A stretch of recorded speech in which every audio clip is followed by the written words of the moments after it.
a hand raised in anger in a room filled with 100 silent witnesses, a sound that shatters more than just the silence of a lavish dinner party. It shatters a life, a marriage, and an illusion of power. For Audrey Thorne, the stinging slap from her husband, Vincent, was not an end. It was the starting gun. What he didn't know, what none of them knew, was that Audrey's silent suffering had a price, and her quiet, unassuming brother was about to present the bill. He wasn't just a supportive sibling. He was Jonathan Knight, a man who moved markets the way others move chess pieces, and he was about to checkmate Vincent's entire empire. This is the story of how a single act of public humiliation triggered a corporate war that brought a titan to his knees. The air in the penthouse apartment overlooking Central Park was always thin, kept at a precise 68 degrees Fahrenheit by a climate control system that cost more than the average suburban home. It was an atmosphere Audrey Thorne had learned to breathe, but it never felt like oxygen. It was manufactured just like her smile, her posture, and the carefully curated life she shared with her husband, Vincent Thorne. Vincent was a man carved from ambition and polished with arrogance. He was the CEO and founder of Thorne Dynamics, a rapidly expanding tech and logistics firm that had made him a formidable name on Wall Street. He saw the world as a series of assets to be acquired and liabilities to be managed. To his profound and ever-present disappointment, he had long ago filed his wife, Audrey, under the latter category. Tonight was the annual Thorne Dynamics Charity Gala, the pinnacle of the New York social calendar. It was not, in fact, about charity. It was about Vincent reinforcing his position at the top of the food chain. The event was to be held at their sprawling Hamptons estate, a monument to modern architecture and cold, impersonal wealth. Every detail, from the Michelin-starred caterer to the particular vintage of champagne being served, had been personally approved by Vincent. Audrey stood before the full-length mirror in their dressing room, a cavern of polished marble and dark mahogany. She was adjusting the strap of her emerald green gown, a stunning silk creation that felt more like armor than clothing. "Is that what you're wearing?" Vincent's voice cut through the silence. He entered the room already in his tuxedo, knotting his bow tie with brisk, impatient movements. He didn't look at her, but at her reflection, his eyes scanning her with the critical gaze of a jeweler searching for a flaw. "You picked it out?" "Vincent," Audrey replied, her voice soft, almost a whisper. It had grown softer over the years, a subconscious defense mechanism to avoid provoking his temper. "I approved it from a catalogue. On you it looks underwhelming. It highlights how pale you are. You should have gotten a spray tan, like I suggested." He finally turned to face her, his lip curling in faint disgust. "And that necklace. It's too delicate. It makes you look weak. Wear the diamonds I bought you after the Sterling merger. They're so heavy, Vincent." She murmured her hand instinctively, going to the simple gold locket around her neck. It had been a gift from her brother, Jonathan. It was the only piece of jewelry she owned that felt like it belonged to her. "Don't be difficult, Audrey.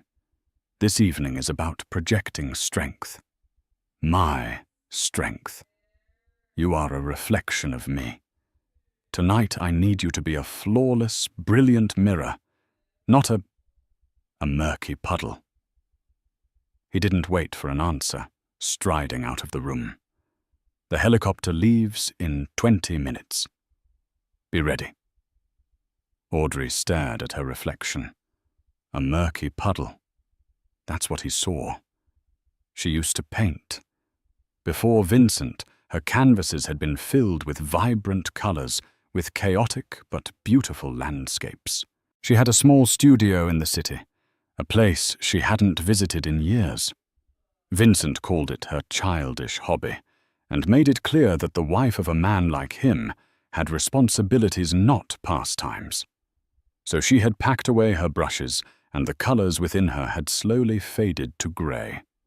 She unclasped the locket and placed it carefully in a velvet-lined drawer. She then walked to the large, imposing safe hidden behind a panel in the wall. With a heavy sigh, she retrieved the diamond necklace.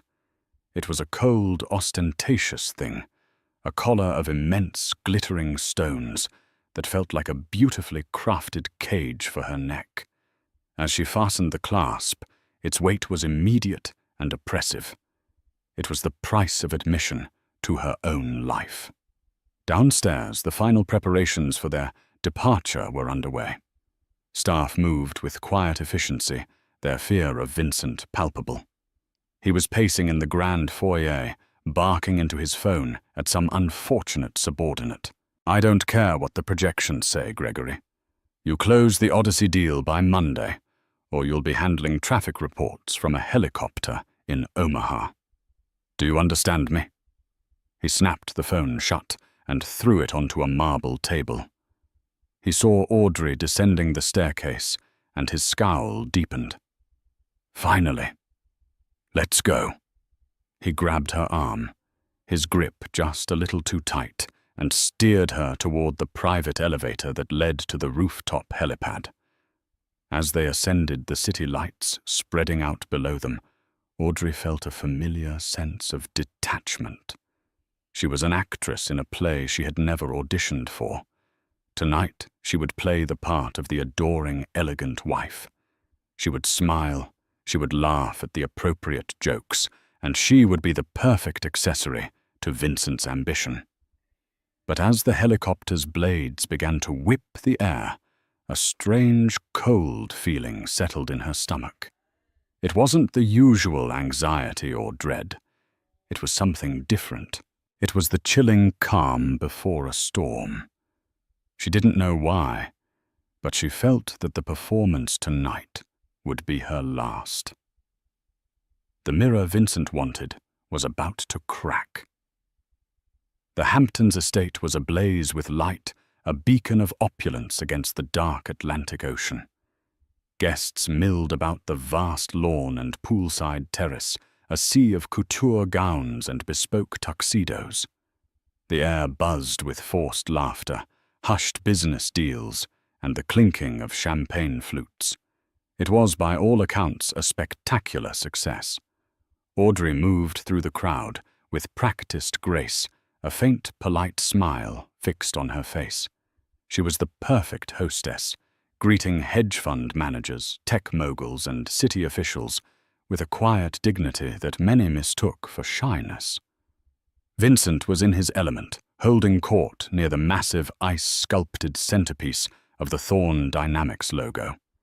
He was loud, charismatic, and utterly captivating to those who didn't know the man behind the mask. For hours, Audrey played her part. She discussed art with the wife of a senator, praised the catering to a food critic from a high-profile magazine, and deflected questions about her own life with vague, pleasant non-answers. All the while, she felt Vincent's eyes on her, monitoring her, judging her every interaction. The incident began as most of Vincent's cruelties did, with something small. Audrey was speaking with Mr. Henderson, an elderly and highly respected board member of a rival corporation. He was a kind man with a genuine interest in art, and for a few minutes Audrey forgot herself. She spoke animatedly about the Impressionists, about the use of light and color, a spark of her old self flickering to life. Vincent materialized at her side, his arm snaking around her waist with a possessive tightness that made her wince. "Darling," he said, his voice a smooth, dangerous purr. "I hope you're not boring Mr. Henderson with your little hobbies." Miss Henderson smiled graciously. "Not at all, Vincent. Your wife is incredibly knowledgeable. I was just saying she has a better eye than half the curators in this city." Vincent's smile didn't reach his eyes. She dabbles. It's what keeps women like her occupied, isn't it? He gave her waist a sharp squeeze, a silent command to be quiet. The conversation ended awkwardly, and Mr. Henderson soon excused himself. The moment he was out of earshot, Vincent's grip tightened painfully. He leaned in his breath, hot against her ear. "What did I tell you? You are here to be seen, not to lecture people on finger painting. You made yourself look foolish, and by extension you made me look foolish." "He was being kind, Vincent," Audrey whispered, trying to pull away. "He was pitying you," he hissed, "and I will not be pitied." Later in the evening, as the main course was being cleared, Vincent stood to make his speech. He spoke of philanthropy, of innovation, of the glorious future of Thorn dynamics. He was met with thunderous applause. As he sat down, flushed with his own importance, he turned to Audrey. "Well, what did you think?" he demanded, his voice low enough that only she could hear over the din of the party. "It was a very powerful speech, Vincent," she said honestly. He scoffed. "Don't patronize me. I saw your expression. You looked bored. Do you have any idea how much this night costs? How important it is for our image?" "I wasn't bored. I was just thinking." "Thinking," he sneered. "About what?" "Which shade of beige you want to paint on your next useless canvas." A tiny ember of defiance sparked within her. "I was thinking about the community clinic you promised to fund last year, the one that was quietly defunded 3 months ago. The reporter from the Times asked me about it earlier." I didn't know what to say. Vincent's face went rigid. The charming mask fell away, revealing the cold fury beneath. He had used the clinic for a single press cycle and then abandoned it. Her mentioning it was a betrayal of the highest order. It was an acknowledgement of an imperfection in his flawlessly constructed narrative. "You did what," his voice was a deadly calm. "I just told him I wasn't involved in the company's philanthropic disbursements," she said, her heart starting to pound. "You should have said nothing. You should have smiled and walked away. Instead, you engaged. You showed weakness." His eyes were like chips of ice. The table was filled with their most important guests, including Gregory Finch, his sycophantic right-hand man, and several key investors. They were all engaged in their own conversations, but a subtle tension was beginning to emanate from the head of the table. "He cornered me, Vincent. You are my wife. You are not to be cornered. You project strength. You are a fortress. But you're not, are you? You're a liability." He said the word liability with such venom, such finality, that something inside Audrey snapped. After years of being belittled, controlled, and diminished, that one word was too much. "I am not a liability," she said, her voice quiet but clear, imbued with a strength she hadn't felt in a decade. "I am a person, and that clinic was important. Those people were counting on you." The entire table fell silent. Every eye was now on them. Gregory Finch looked like a deer in the headlights. The sudden quiet amplified the tension, making it a physical presence. Vincent's face, which had been pale with rage, was now flushing a deep, mottled red. To be questioned, to be challenged by her, in front of these people, it was an unforgivable sin. He leaned in close, his voice a guttural whisper. "You will never ever question me again." And then he did it. It wasn't a wild, drunken swing. It was a precise, controlled, and utterly contemptuous act. He raised his hand and slapped her hard across the face. The sound was like a gunshot in the pristine silence. It was sharp, ugly, and absolute. Audrey's head snapped to the side from the force of the blow. A collective gasp went through the guests nearby. Time seemed to freeze. For a full 10 seconds, the only sound was the distant crash of the ocean waves. The stinging on her cheek was a hot, spreading fire, but it was nothing compared to the glacial cold that was flooding her veins. She slowly turned her head back to look at him. She didn't cry. She didn't scream. Her expression was unnervingly blank. She looked at Vincent, seeing him for the first time, not as her husband, but as a monster wearing a tuxedo. She saw the shock on the faces of their guests, the mixture of horror and morbid fascination. She saw Gregory Finch quickly look down at his plate, refusing to meet her eyes. Vincent, realizing what he had done in public, tried to recover. She's overwrought, he stammered, attempting a weak, dismissive laugh. The stress of the evening. But no one was laughing. Without a word, Audrey stood up. She did not adjust her dress. She did not touch her face where a red mark was already blooming on her pale skin. She simply stood, her posture unnaturally straight. With all the dignity she could muster, she turned her back on her husband, on their guests, and on the entire life they had built. She walked away from the table, her footsteps silent on the thick grass. She walked through the stunned crowd, past the ice sculpture that was beginning to melt under the lights, and into the vast, dark house. She didn't run. Her movements were deliberate, each step an act of finality. Once inside, she didn't go to their bedroom. She went to the small, sterile guest room on the ground floor, locked the door, and pulled out her phone. Her hands were perfectly steady. She scrolled through her contacts and pressed the one name that represented safety. The one person in the world who had never asked her to be anything other than herself. The phone rang twice before he picked up. "Jonathan," she said, her voice devoid of all emotion. "I need you." Jonathan Knight operated out of a modest, unpretentious office in a less fashionable district of downtown Manhattan. There was no sprawling corner suite with panoramic views, no expensive art on the walls. The space was functional, filled with monitors, displaying complex market data stacks of financial reports and whiteboards covered in intricate diagrams. It was the nerve center of Knight Industries, a private equity firm so powerful and discreet that its full scope was known only to a handful of people. Jonathan preferred it that way. He wasn't like Vincent, who needed to broadcast his success to the world.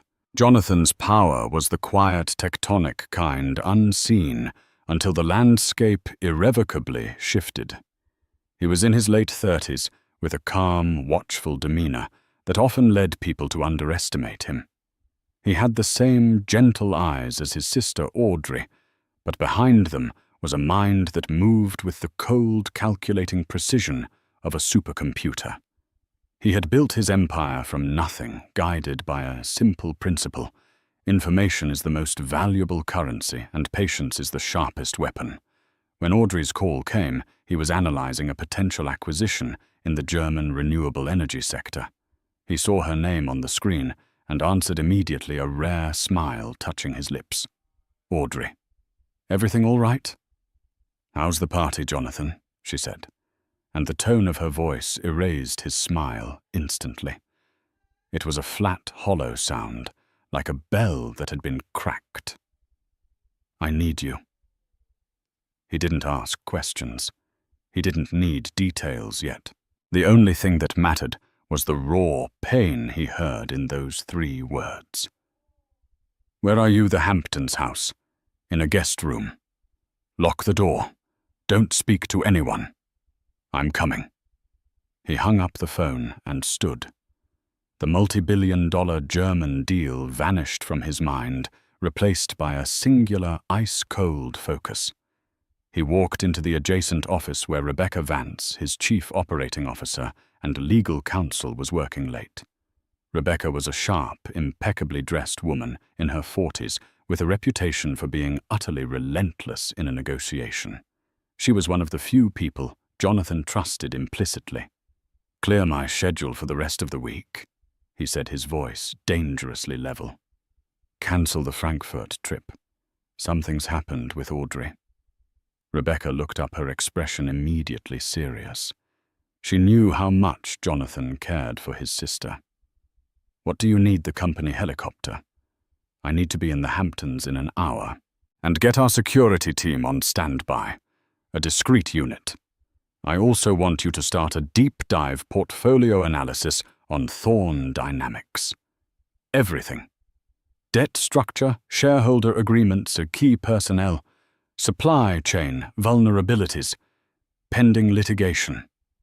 I want to know where every single dollar comes from and where every single skeleton is buried. Use our top people. Spare no expense." "Jonathan, what happened?" she asked softly. His jaw tightened, a muscle feathering along his cheek. Vincent Thorn just made the biggest mistake of his life. An hour and a half later, Jonathan landed on a private airstrip a few miles from the estate. A black, nondescript car he had arranged was waiting. He found Audrey exactly where she said she would be. When she opened the door, the sight of the vivid red mark on her cheek sent a wave of pure, unadulterated fury through him. But his face remained a calm, reassuring mask for her. He didn't speak. He simply opened his arms, and for the first time that night, Audrey broke. The rigid control shattered, and she collapsed against him, sobbing into the fabric of his jacket. He held her, stroking her hair, letting her release the years of pain and humiliation. He did it in front of everyone. She wept. 100 people. And they just watched. "It's over now, Audrey," Jonathan said, his voice a low, soothing rumble. "You're never going back there. I'm taking you home." He led her out a side entrance to the waiting car, bypassing the lingering guests and the chaotic aftermath of her departure. Vincent had tried calling her phone a dozen times, followed by a string of increasingly desperate and then angry text messages. She ignored them all. They drove back to the city in silence. Jonathan took her not to her penthouse, but to a secure, beautifully appointed residence he owned at the Mandarin Oriental, a place she had never known existed. He made sure she was comfortable with food, a change of clothes, and a security guard posted discreetly in the hallway. "Get some rest," he told her, his voice gentle. "We'll talk in the morning. Nothing can touch you here." Audrey, exhausted and emotionally drained, could only nod. For the first time in years, she felt safe. Jonathan did not rest. He returned to his office where Rebecca was waiting for him. The whiteboards had been wiped clean. On the central monitor was the logo of Thorn Dynamics. The preliminary report, Rebecca said, sliding a tablet across the table. "Thorn Dynamics is over-leveraged." Vincent expanded too fast. He has a massive loan with Deutsche Bank due for refinancing in 6 months. He also has 2 major government contracts, one of which, codenamed Odyssey Project, accounts for nearly 40% of his projected annual revenue. The company's stock is trading high, but it's a house of cards. Any significant disruption could cause a major valuation collapse. Jonathan absorbed the information, his eyes scanning the data with incredible speed. His anger had now cooled and hardened into something far more dangerous, a plan. "I don't want to ruin him, Rebecca," he said, his voice barely a whisper. "That's too simple. Ruin is passive. I want to take it from him. I want to own the company he built. I want to stand in his office, sit in his chair, and sign the papers that make his life's work mine." Rebecca raised an eyebrow. A hostile takeover of that scale? It's bold. It's risky. He still holds a majority of the voting shares. Every fortress has a crack in the wall, Jonathan said. We need to find it. Start with the Odyssey project. A contract that large always has strict morality and key person clauses. A public scandal involving the CEO could be a breach. Then start buying. Use shell corporations. 3 of them based in different jurisdictions. We'll buy quietly, accumulating a non-controlling but significant stake. Don't let the price move more than a point or 2. I want to be a shark circling in the dark. He won't even see the fin until it's too late. He looked out the window at the sleeping city. Vincent Thorne was in his palace across the park, probably drunk, probably furious, but feeling secure in his power. He thought this was a domestic dispute. He thought he could apologize, buy Audrey another piece of jewelry, and smooth things over. He had no idea that a war had just been declared. Jonathan Knight was not a man who fought battles. He engineered complete and total victories. And for what Vincent had done to his sister, the victory would be absolute. The price for Audrey's pain would be everything Vincent had ever built and everything he ever was.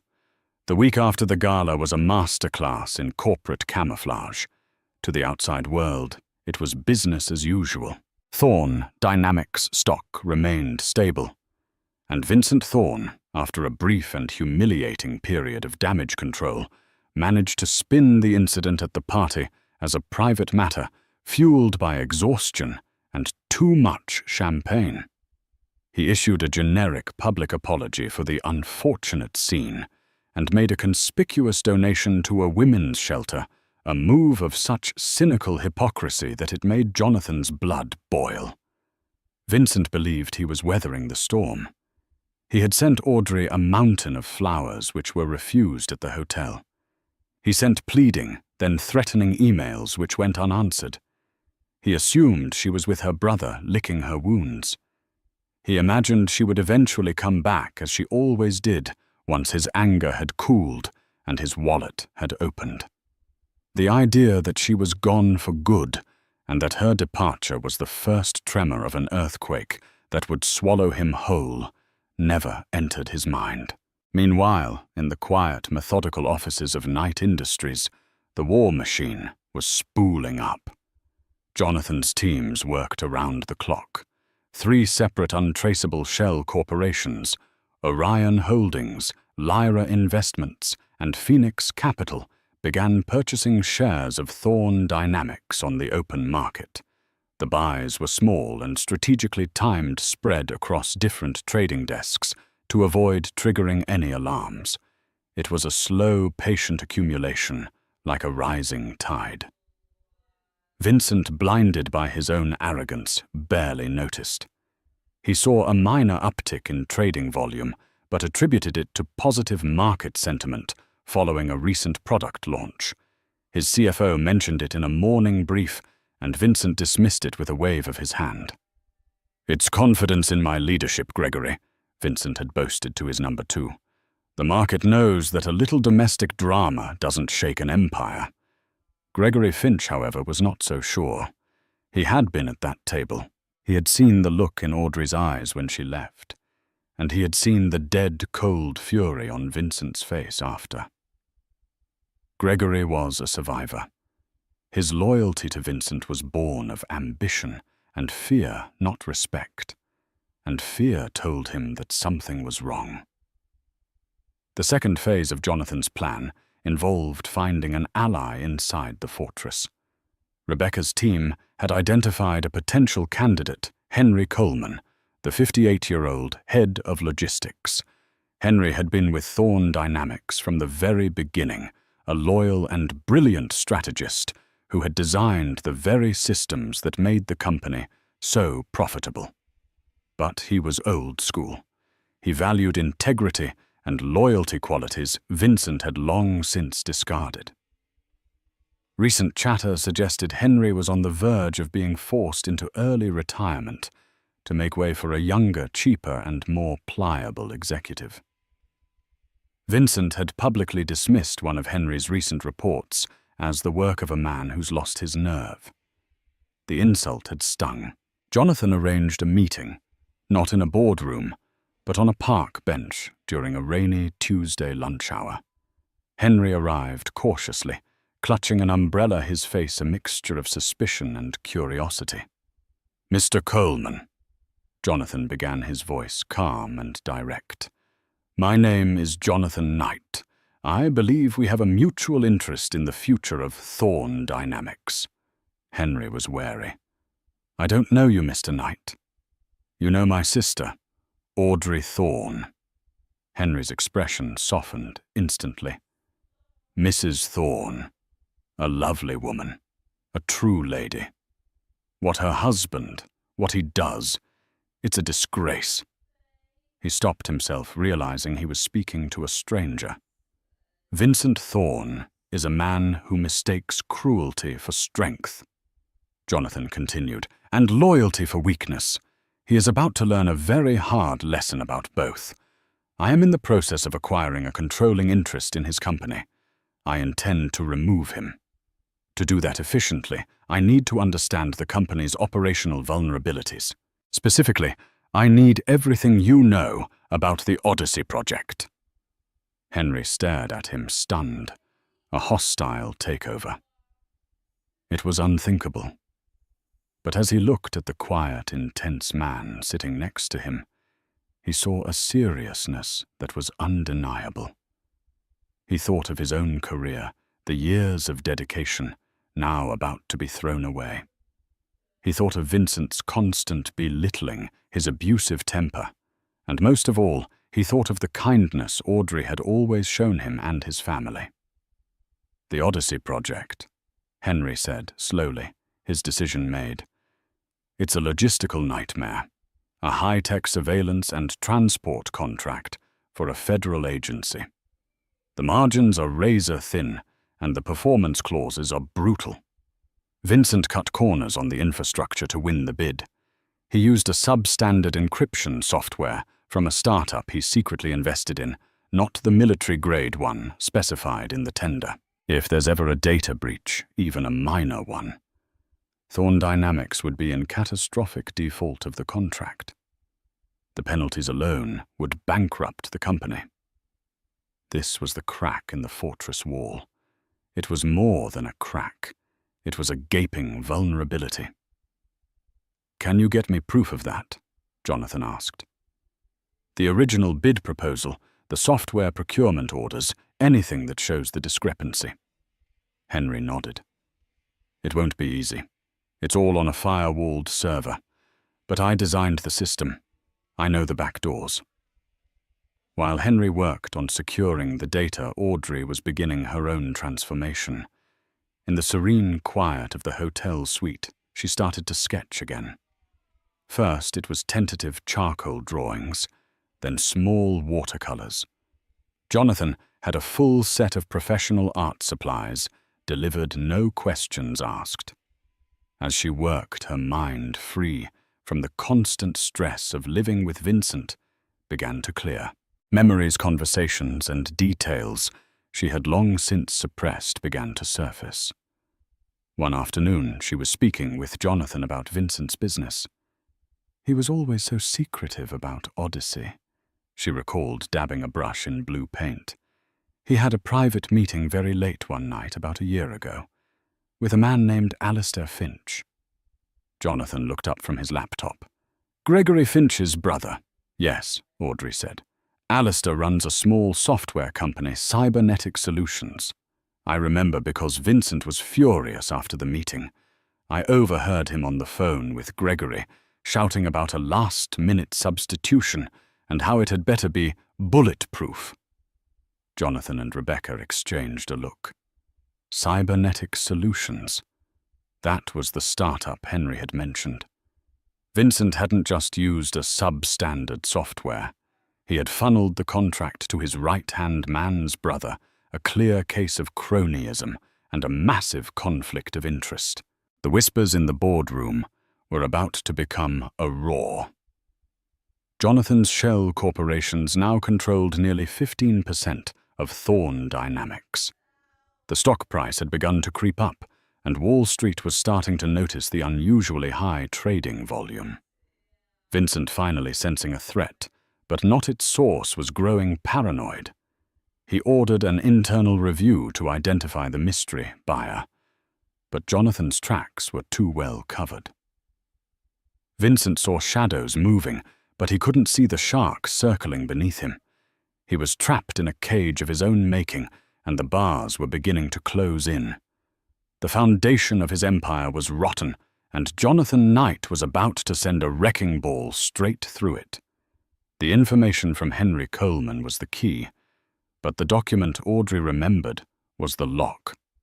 Henry managed to smuggle a data stick out of Thorne Dynamics headquarters. It contained the technical specifications of the encryption software used for the Odyssey project, confirming it was the inferior product from Cybernetic Solutions. It also included internal emails where engineers had flagged significant security concerns, all of which were overruled by a directive that traced back to Gregory Finch's office. It was damning, but it was circumstantial. To prove Vincent's direct involvement and fraudulent intent, they needed a signed document, the original amended contract, or a purchase order bearing his signature. It would be on his private server, Henry explained over a secure line, or in his office safe. He keeps all his dirty laundry close. The office safe was a fortress within a fortress. But Jonathan remembered something Audrey had told him years ago, a story told as a joke.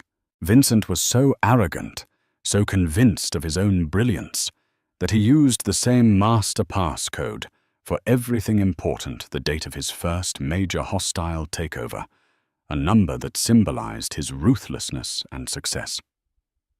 The problem was getting into the office. Vincent's executive suite was on the top floor, accessible only by a private elevator that required his keycard and biometric thumbprint. A direct assault was impossible. They needed a Trojan horse. The opportunity came in the form of the annual fire safety inspection, a mundane event that Rebecca's team discovered was scheduled for the following Wednesday. Her people, through a series of anonymous tips and well-placed complaints to the city fire department, managed to elevate the routine checkup into a full-scale systems audit, requiring access to every floor, including the executive suite. They also ensured that the firm contracted to do the inspection was one that Knight Industries had a long-standing and very discreet relationship with. While the plan was being set, Audrey's role became unexpectedly crucial. She was no longer just the victim. She was becoming an active participant in Vincent's downfall. The art had reawakened her mind, and with it, her memory.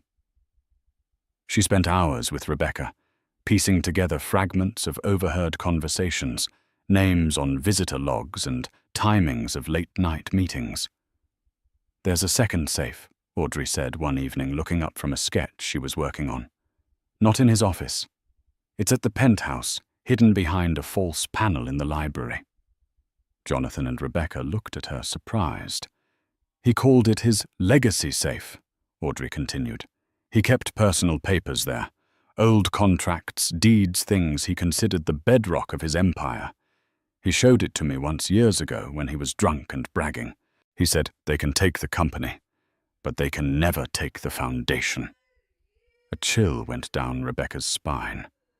It was exactly the kind of melodramatic, self-important thing a man like Vincent would do. "Do you know the combination?" Jonathan asked gently. Audrey closed her eyes, her brow furrowed in concentration. It wasn't a number. It was a sequence, a series of clicks. He turned the dial, right, left, then right again. "I remember the sound." She mimicked the motion with her hand. "He told me the sequence was based on the stock prices of the first 3 companies he ever bankrupted." It was a long shot, but it was a better one than trying to crack his office safe. The penthouse was her territory. While Vincent was at the office, she was still legally a resident. She had the right to be there. The plan was set for Wednesday. While the fire inspectors created a diversion at Thorn Dynamics headquarters, Audrey would return to the gilded cage one last time.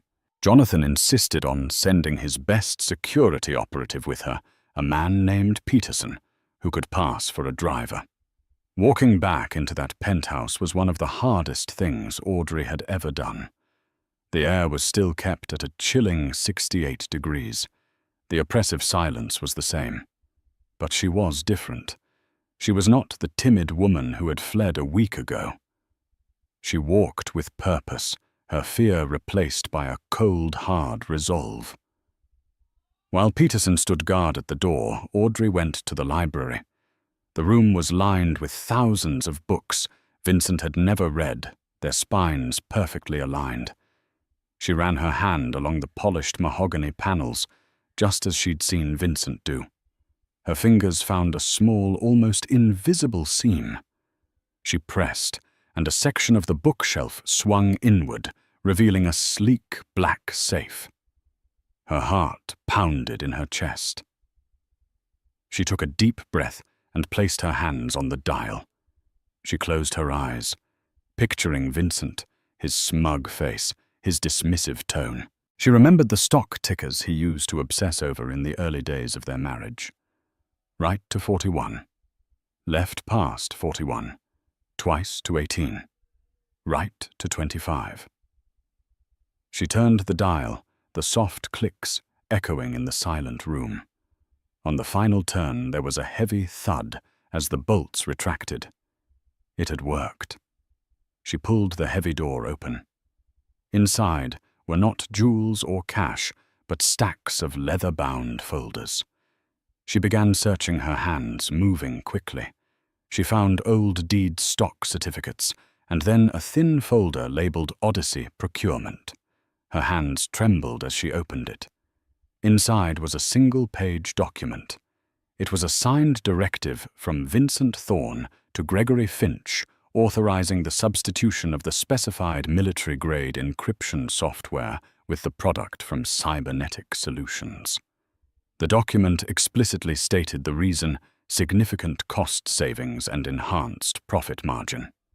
At the bottom, in Vincent's arrogant, sprawling handwriting, was his signature. It was the smoking gun.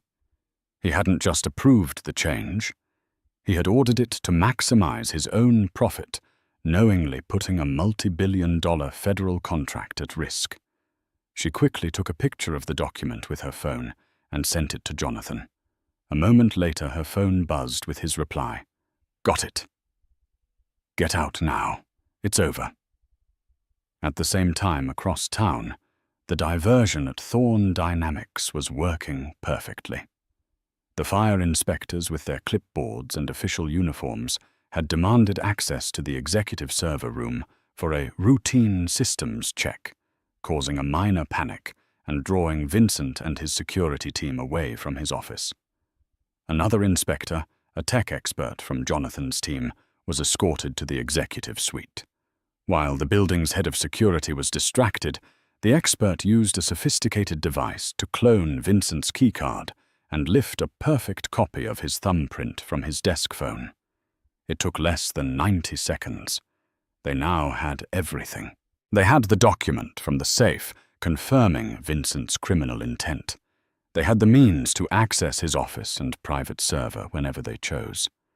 They had Henry Coleman on the inside, ready to corroborate the technical details, and they had a 17% stake in his company.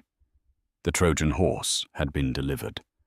Its belly was full of soldiers, and the gates of Troy were about to be breached. Vincent Thorn was still sitting in his office, completely unaware that his kingdom had already fallen. All that was left was the final public annihilation. The first blow landed not on Wall Street, but on the front page of the Wall Street Journal. An anonymous, impeccably sourced leak detailed how Thorn Dynamics had knowingly used substandard technology in the execution of the highly sensitive Odyssey project. The article named Cybernetic Solutions its connection to Gregory Finch's brother and included a redacted but unmistakable image of the internal directive authorizing the switch. It didn't mention Vincent by name, but it didn't have to. The implication was clear and devastating. The market reaction was instantaneous and brutal. When the opening bell rang on Monday morning, Thorn Dynamics stock plummeted. It dropped 10% in the first 5 minutes, triggering a circuit breaker halt. Investors, terrified by the prospect of the federal government cancelling its most lucrative contract, started dumping shares in a panic. Vincent was in a state of apoplectic fury. He stormed through his office, screaming at his legal team, his PR department, and especially at Gregory Finch. "How did they get this?" he roared, slamming the newspaper down on his desk. This was buried. Who talked Gregory? His face ashen, could only stammer denials. "I don't know, Vincent. No one had access to that directive. But you and me." While Vincent was hunting for a traitor within his walls, Jonathan launched the second wave of his attack. At precisely 10:00 a.m., a formal notification was delivered to the Thorn Dynamics Board of Directors. Phoenix Capital, on behalf of its anonymous partners, was officially launching a hostile takeover bid, offering to buy all outstanding shares at a 20% premium over the previous day's closing price. Before the stock collapsed, this would have been a lowball offer. Now, it was a generous lifeline to terrified shareholders. Simultaneously, the federal agency overseeing the Odyssey project announced a full and immediate investigation into Thorn Dynamics' bidding and procurement practices, effectively freezing all payments on the contract. The company's primary revenue stream had just been cut off. The house of cards was collapsing in real time. Vincent's phone rang incessantly with calls from panicked board members and furious bankers. The loan from Deutsche Bank, which wasn't due for refinancing for months, contained a covenant that could be triggered by evidence of corporate malfeasance or a sudden catastrophic drop in stock value. They were calling in their loan. Immediately. Thorn Dynamics was facing a liquidity crisis it could not possibly survive. Vincent, cornered and desperate, called for an emergency board meeting that afternoon. He still held the majority of voting shares, but the board was comprised of 7 other members, investors and industry veterans who were watching their personal fortunes evaporate. His only hope was to convince them that this was a coordinated attack by a competitor and that he could weather the storm. He walked into the boardroom at 2:00 p.m., trying to project an aura of calm control. But the strain was evident on his face. The room was silent and tense. The board members sat around the long mahogany table, their expressions grim. "Ladies and gentlemen," Vincent began, his voice raspy, "we are under attack. This is a baseless smear campaign designed to devalue our company so a competitor can acquire our assets for pennies on the dollar. But I will not let that happen. I built this company from nothing, and I will defend it with everything I have." An elderly board member, a man named Philip Croft, cleared his throat. "Vincent, is the allegation true? Did you knowingly use inferior software on the Odyssey project? It was a calculated business decision to maximize shareholder value." Vincent snapped, his composure already cracking. "The technology is perfectly adequate." "The federal government seems to disagree," another member countered, "as does the market. We have lost 35% of our value in 4 hours. Just then the doors to the boardroom opened. Rebecca Vance walked in, followed by 2 other lawyers. "What is the meaning of this?" Vincent bellowed. "This is a closed meeting." "I believe we have a right to be here," Rebecca said, her voice calm and steady. She placed a stack of documents on the table. Phoenix Capital, along with its partners Orion Holdings and Lyra Investments, now controls a combined 32% of this company's shares, making us the second largest shareholder after you. As such, we have a vested interest in this discussion. Vincent stared at her, his mind reeling. 32%. It had been acquired so quickly, so quietly. He was so focused on the leak that he hadn't seen the corporate raiders storming his gates. Furthermore, Rebecca continued, we have filed a motion of no confidence in the CEO Vincent Thorne on the grounds of gross mismanagement, corporate fraud, and actions detrimental to the company's financial health. We are calling for an immediate vote on his removal. "You can't do that," Vincent shouted, his face turning purple. "I control the voting shares." "That may be," Rebecca said with a thin smile. "But a vote of no confidence from the entire board will give any shareholder lawsuit to oust you on ethical grounds an almost certain chance of success. It will also convince any remaining business partners or banks that your leadership is untenable. You can fight this, but you will be fighting alone, and you will drag what's left of this company down with you." She looked around the table, making eye contact with each board member. "We, however, are offering another way, a path to stability. If Mr. Thorne is removed, our consortium is prepared to inject enough capital to satisfy the Deutsche Bank loan and stabilize the company through the federal investigation. We will save this company, but not with him at the helm." It was a perfectly laid trap. She was offering the board a choice: go down with the sinking ship, captained by a disgraced CEO, or throw him overboard and climb into a well-funded lifeboat. Vincent looked at the faces around the table. He saw no support. He saw only cold financial calculation. He turned to his last hope. "Gregory, tell them. Tell them. This is a lie." Gregory Finch, who had been silent throughout the entire exchange, slowly pushed his chair back. He stood up and looked not at Vincent, but at Rebecca. "The allegations are true," he said, his voice barely a whisper. "I was following Mr. Thorne's direct orders. I am prepared to testify to that fact in exchange for immunity and a severance package." The betrayal was absolute. Vincent looked at Gregory as if he were seeing him for the first time, not as a loyal subordinate, but as the rat he truly was. The vote was a mere formality. One by one, every single board member voted to remove Vincent Thorne as CEO and chairman of the board, effective immediately. Vincent sat there stunned into silence, as his life's work was stripped from him in a matter of minutes. He was no longer a titan of industry. He was a pariah. Rebecca gathered her papers. "Security will escort Mr. Thorne from the premises. He will be allowed to collect his personal belongings from his office under supervision." As two grim-faced security guards entered the room, the main door opened one more time. Jonathan Knight walked in. He didn't look at the board or at Rebecca. He walked slowly, deliberately toward the head of the table and looked down at the man who had destroyed his sister's spirit. Vincent looked up, his eyes filled with dawning, horrified realization. "You," he breathed. "It was you."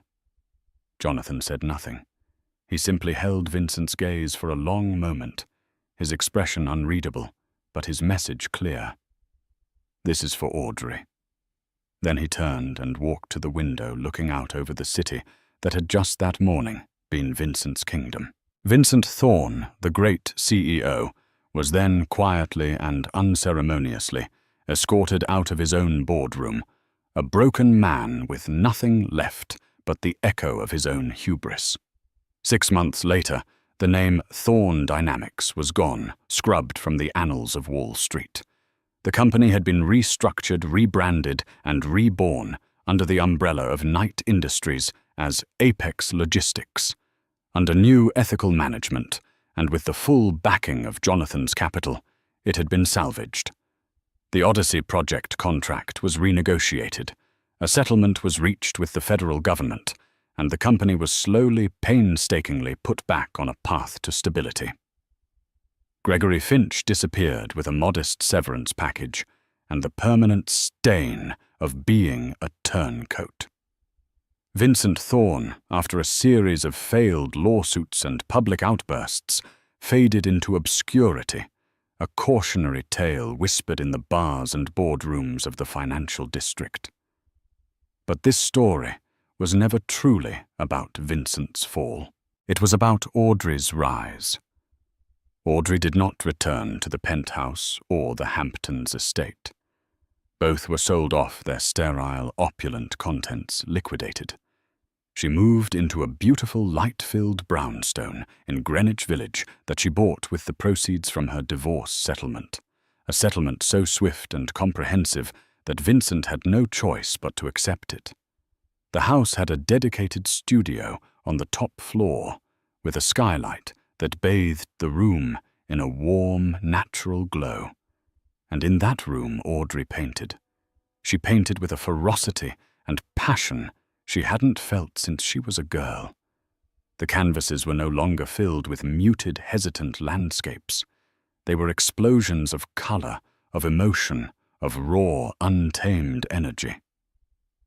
She painted the fury of a storm at sea, the quiet resilience of a flower growing through a crack in the pavement, and the complex, fractured beauty of a city skyline at dawn. She was not just putting color on a canvas. She was reclaiming the pieces of her soul that Vincent had tried to erase. One crisp autumn evening, Jonathan came to visit. He found her in the studio, her hands and clothes smudged with paint, a look of serene concentration on her face as she worked on a massive canvas. "It's beautiful, Audrey," he said, looking at the vibrant, powerful piece of art. She turned and smiled, a genuine, radiant smile that he hadn't seen in years. "It feels good, Jonathan. It feels like breathing again." They went downstairs and she made them tea. There was an easy, comfortable silence between them. "I have something for you," Jonathan said, placing a simple, elegant leather portfolio on the coffee table. Audrey opened it. Inside were official documents signed and notarized. Her eyes scanned the legal jargon, and her breath caught in her throat. He had transferred his entire controlling interest in the rebranded Apex Logistics, the company that was once Thorne Dynamics, into a trust for which she was the sole beneficiary and trustee. She looked at him stunned. "Jonathan, I can't. It's everything. It's his entire company." "It was never about the company," he said, his voice soft but firm. "And it's not his anymore. It's a tool. It's a resource. It's a foundation for whatever you want to build next. You don't have to run it. The board is excellent. But it is yours. The profits are yours. The power is yours. He used his power to cage you. I want you to use this power to be free." Tears welled in Audrey's eyes, but they were not tears of sadness or pain. They were tears of overwhelming gratitude and release. "Thank you," she whispered. "You don't have to thank me," he said. "You did this, your memory, your courage to go back to that house. You found the key, Audrey. I just opened the door." A few months later, the Audrey Knight Gallery exhibition opened in a chic Soho space. She had chosen to use her maiden name, shedding the last vestige of her old life. The gallery was packed. Critics, collectors, and art lovers buzzed with excitement, praising the debut of a powerful new voice in the art world. Audrey stood in the center of the room, not in a heavy diamond necklace and a designer gown, but in simple black pants and a white silk shirt. A single drop of emerald paint on her cheek. She was not reflecting anyone's light. She was glowing with her own. Her masterpiece was the centerpiece of the exhibition. It was a vast, abstract painting titled Shatter. It was a chaotic, beautiful swirl of emerald green, stark white, and the deepest black, but at its very center, emanating outward, was a brilliant, defiant splash of crimson. It was the color of a wound, the color of rage, but also the color of a phoenix rising. She watched as people stood before it, captivated. They saw a painting. She saw the story of her life. She saw the moment a mirror cracked not to break, but to finally let the light inside get out. She was free, not because her abuser had been punished, but because she had finally and completely reclaimed herself. The revenge was not the destruction of his company. It was the creation of her own life, a masterpiece painted in the bold colors of her survival. Audrey's story is a powerful reminder that the most profound revenge isn't about destruction, but about rebirth. It wasn't just about a billionaire brother avenging his sister. It was about a woman reclaiming her own voice, her own power, and her own identity from the ashes of a toxic marriage. Vincent's empire was built on a foundation of intimidation and fear, but Audrey's new life is built on the unshakable bedrock of her own strength and creativity. She proved that the greatest victory is not in tearing someone else down, but in building yourself up stronger and more vibrant than before. If this story of justice and rebirth resonated with you, please show your support by hitting that like button. Share this video with someone who might need to hear a story of triumph over adversity. And most importantly, subscribe to the channel and turn on notifications for more powerful stories of a person's life. Thank you for listening.